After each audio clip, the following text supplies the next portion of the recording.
So here's how to change your Apple ID password. It's actually quite easy to do, so make sure you watch to the end so you won't miss any important steps.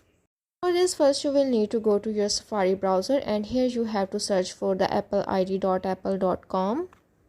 It will take you to the official website of the Apple. Now here you have to click on the sign in option to sign into your account, and once you click on it, now it will detect your Face ID.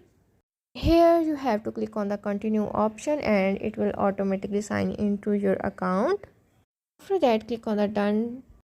Then here you have to click on the password option to change your password, and once you click on it, now here you have to enter your current password and you have to enter your new password as well. After entering your password, now it will ask you for the verification. Here you have to verify yourself.